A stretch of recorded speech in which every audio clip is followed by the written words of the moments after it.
Hoje é o dia em que eu vou criar polêmicas até falar chega. Tô até meio preocupado. Mas, eu nunca rego, pois o objetivo do meu canal não é puxar para lado A ou lado B. Aqui, o meu objetivo sempre foi passar para vocês o que vocês precisam ouvir e não o que vocês querem ouvir. Então, eu já adianto, se você não é bom em lidar com o que você precisa ouvir, recomendo que feche esse vídeo, porque o que eu vou falar aqui pode ser algo que você não vai gostar. Mas, se você é do tipo que não se importa e quer saber mais sobre Nasoverse, esse vídeo é para você. Então, já deixa o like aí, se inscreva no canal se não for inscrito, e venha fazer parte da nossa tábua redonda. Sua presença é mais que bem-vinda. Sem mais enrolação, vem comigo porque vamos falar de Shiro Emiya contra servos.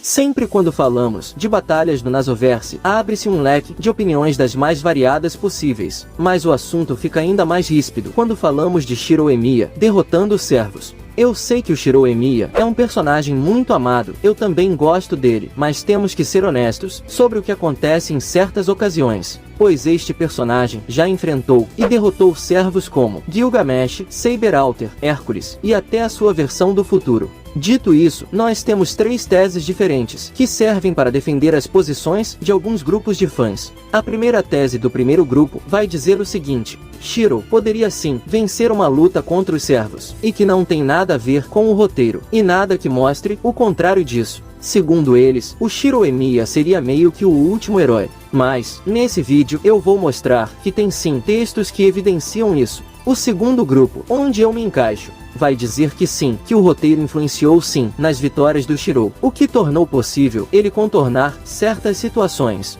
E reparem bem no que eu disse aqui, contornar e não confrontar, são palavras diferentes, guardem isso. Já o terceiro grupo vai ter uma outra tese. Segundo estes, as vitórias do Shiro é baseada em combates análogos aos seus ideais conflitantes. Ideais que contrastam com os servos que ele enfrentou em suas rotas e finais alternativos. Esse terceiro grupo tem uma meia-verdade. Existe sim uma certa filosofia por trás dos combates do Shiro. Na luta que ele teve contra o Archer, isso fica evidente, ele só venceu por causa do conflito de ideais, pois o Archer estava prestes a ferir o Shiro com a espada. Porém, vendo certa verdade no olhar do Shiro, mesmo tendo a ideia de que aquilo era errado, ele hesitou em atacar. Então sim, os combates do Nasoverse não são apenas com base em power scaling, mas em muitos casos, em conflitos filosóficos também. Mas devido a isso, nós temos que nos apoiar nas regras e no que diz o autor, algo que eu sempre falo aqui no canal e que eu sempre tento reforçar. E segundo Naso, é deixado evidente que humanos normais não podem enfrentar servos. Foi por causa disso que eu disse contornar a batalha, e não confrontar a batalha. Porque é isso que esses conflitos de ideais fazem. Essa é a função deles no roteiro, contornar uma situação onde não há chance de vitória. Não é fazer o protagonista vencer o servo, batendo de frente com ele, porque assim ele seria derrotado, mas usar meios alternativos para contornar o poder do servo, que ele não seria capaz de superar sozinho. Sem esse roteiro que contorna a situação, Shiro Emiya seria morto por Gilgamesh, Saber Alter, Hércules e até a sua versão do futuro. Então, quero deixar claro que esse vídeo não é para menosprezar o personagem, nem tampouco para dizer que ele é ruim, mas para lhes dizer a verdade que está por trás do roteiro.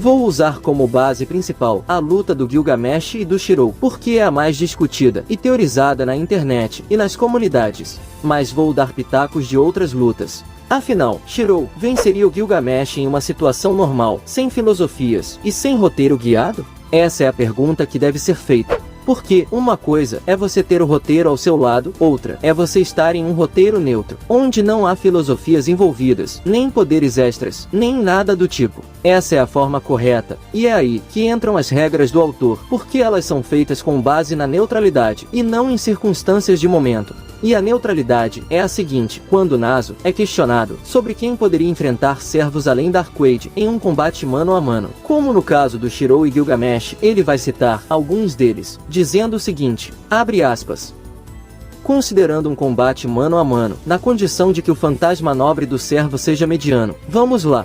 Quase todos os 27 apóstolos ancestrais conseguem. Como a Kishima também entra nessa. A Okozaki está nesse nível. Se for uma situação de defesa, mas que leve a combate, então Ciel também pode enfrentar. Já os protagonistas, Shiki Hyogi e Shiki Tono, não conseguem alcançar o nível de um Servant, mas, porém, a Hyogi Shiki, terceira personalidade, consegue atingir o nível da Ciel, dependendo da situação. Fecha aspas.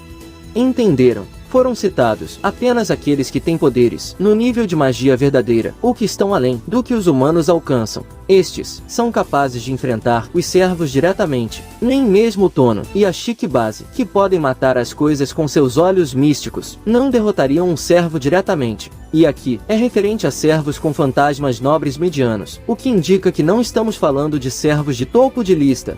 E isso também indica que aqueles 99 servos que a Shiki Base matou em Fate Extra provavelmente eram servos de baixo a médio nível.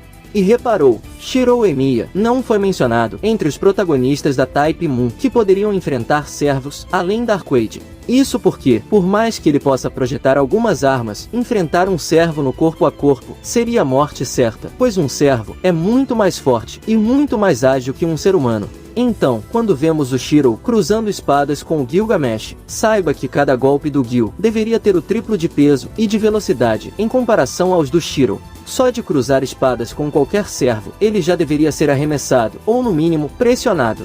Mas isso foi ignorado pelo autor nas batalhas do Shirou. Tudo para manter a fluidez do roteiro e o brilho do protagonista. E mais, se o Tono não pode derrotar os servos diretamente, então temos um problema. Pois é afirmado que o Shiki Tono é forte o bastante para derrotar o Shirou Emiya. E não importa quantas espadas ele projete. Então, seguindo uma lógica, se o Tono não derrota servos, mas derrota o Shirou Emiya, logo, o Shirou não é capaz de derrotar servos. Se fosse para dar um veredito, só com isso já seria o suficiente. Mas, eu gosto de deixar claro as coisas.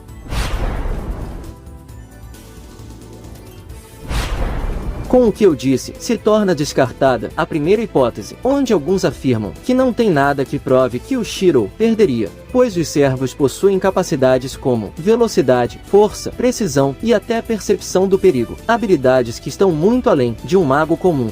O que também descarta a terceira hipótese, onde alguns afirmam que as lutas são decididas apenas por conflitos de ideais. Embora esteja meio certo, isso ainda não revoga o fato de que, para reagir aos ataques dos servos, mesmo numa luta filosófica, Shirou teria que ter um corpo no mesmo nível de ação e reação de um servo. Para vocês terem uma ideia do desbalanceamento disso, se pegarmos a primeira luta entre Archer e Kukulain, nessa ocasião, o arqueiro só consegue lutar pareado com o Lancer Azul, graças ao Olho da Mente. Mas na segunda luta, Kukulain aumenta sua velocidade e muda o seu estilo de combate. Já nessa outra ocasião, mesmo conseguindo perceber os ataques através do Olho da Mente, Emiya já não consegue mais acompanhar no mesmo ritmo do primeiro combate, exatamente por causa dos seus parâmetros. Kukulain é muito mais ágil que o Emiya. Mesmo que o Emiya consiga ver através dos ataques, os seus status não permitem que ele reaja no mesmo ritmo. Isso aconteceu com o Archer, que é um servo.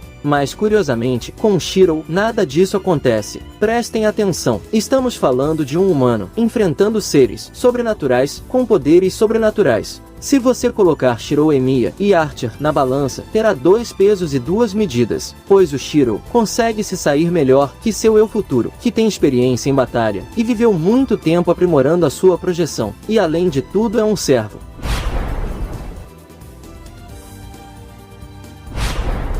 Alguns pegam aquele trecho da novel, onde o próprio Shirou afirma que com o UBW ele poderia se igualar, e então usa isso como prova cabal de que ele venceria. Mas veja bem o que ele disse, igualar e não derrotar. E se você voltar um pouquinho antes disso, o próprio Shirou afirmou que ele não vence um servo, nem com o BW. Então o sentido que ele está dizendo, igualar, não é em poder, força, velocidade, nem em nada do tipo, mas nas características. Aí é que tá o problema. Então, qual foi a estratégia do Shirou? Encurtar a distância para um confronto corpo a corpo, rebatendo os projéteis que vinham de direções opostas com o UBW, e ainda rebatendo com as mãos aqueles que vinham contra ele de frente a frente. Só que a maioria esquece de um detalhe.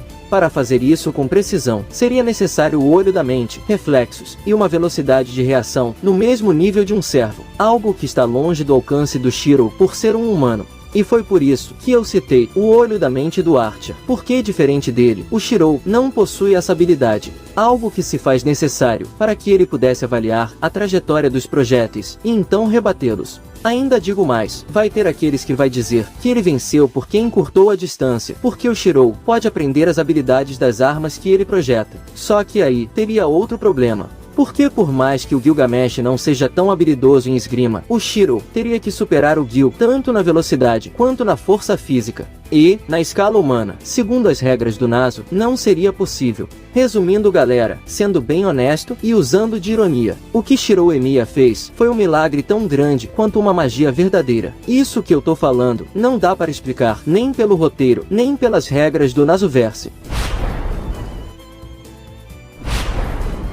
E não bastante, parece que fizeram o Gilgamesh esquecer como se usa o portão da Babilônia, por incrível que pareça. Porque a única coisa que a gente vê o Gil atirando são espadas, lanças e alabardas de forma aleatória. Mas o portão da Babilônia não se limita apenas a isso. Em um roteiro neutro, nem precisaria da IA para colocar o Shirou em situações difíceis, porque o portão da Babilônia pode disparar também fogo, gelo e até raios de energia. Mas durante toda a luta, só foram disparadas armas físicas, e eu acho que eu nem preciso explicar que não dá para rebater raio, fogo e gelo com espadas. Mas o pior de tudo, fizeram ele esquecer a habilidade mais apelona do portão da Babilônia, o deslocamento espacial, que inclusive foi usado no Shirou em Fate Kaleid. A Angélica usou isso para deslocar Shirou de lugar e colocá-lo em queda livre. Naquela cena do final, que o Shirou vem voando e corta o braço do Gil. Se ao invés do Gil tentar puxar a EA e tivesse usado essa habilidade para se defender, ele não seria atingido, e ainda poderia revidar. Embora o mundo de Kaleid não siga as regras de forma natural, um puro fanservice, mas essa luta em específico serve como comparação para se ter uma ideia da diferença de poder entre Shirou e Gilgamesh, entre um humano e um top servo, pois a Angélica é muito mais fraca que Gilgamesh. As vitórias do Shirou sobre os servos foram apenas brilho de protagonismo, e em todas as vitórias que ele teve contra os servos, ele estava apoiado por algum poder alternativo. Contra Gil, todo mundo esquece que ele só conseguiu usar o UBW por causa da Rin que transferiu o brasão dos Tozaka para ele, transferindo mana para capacitá-lo. Se não, nem o UBW ele seria capaz de usar, e tampouco projetar tantas armas como ele projetou. Contra Hércules, ele só conseguiu avançar daquela forma para matá-lo, por estar portando um código místico, entre aspas, o braço do Archer. Em Heaven's Feel, não era só o poder do Shirou contra os servos, mas o poder do Archer combinado ao dele. Aquela cena dele parando a Excalibur com Ruaias. Quem conhece um pouco sobre o que é um construto divino, nível de Excalibur, sabe que aquilo seria complicado de ser feito naquela circunstância. Ainda mais com um Ruaias incompleto, de 4 pétalas. E só lembrando, estamos falando da Saber Alter, alimentada por um fucking Santo Graal. Eu poderia falar todos os furos dessa cena, mas se eu for falar, vai se estender demais. Só vou citar. Mas, adivinha, ele também consegue derrotar a Arturia Alter, no mano a mano. Uma serva da classe Saber, forte o bastante para parar um soco do Hércules, com um braço só. Serva na qual cada rajada normal de espada já é equivalente a um fantasma nobre que viaja na velocidade da luz. Vocês estão tendo a noção dos absurdos que eu estou dizendo? Pois é, o Emiya não só contornou as situações, ele definitivamente atropelou, ignorando tudo que define um servo e todas as regras básicas do Nasoverse. A conclusão é óbvia, sem o roteiro e um nerf proposital dos servos que ele enfrentou, não seria possível o Shirou vencer em nenhum dos combates. Sei que muitos gostam dele, mas essa é a minha análise e a minha visão sobre suas lutas, destacando todo o meu respeito aos fãs do personagem e também ao personagem em si. Esse foi o nosso vídeo de hoje, espero que todos tenham entendido o que eu falei, e que nenhum fã do Shirou tenha ficado bravo comigo. Como eu disse, o meu canal é mais de informação do que de opinião. Caso queira falar de algum ponto ou dar sugestões de vídeo, deixe na área de comentários, que eu vou estar lendo e respondendo. Agora, eu agradeço a todos os mestres e servos que me acompanharam até aqui, e também a todos os grandes mestres que enviaram esse vídeo para seus amigos. Até o nosso próximo vídeo. Fui, valeu e tamo junto!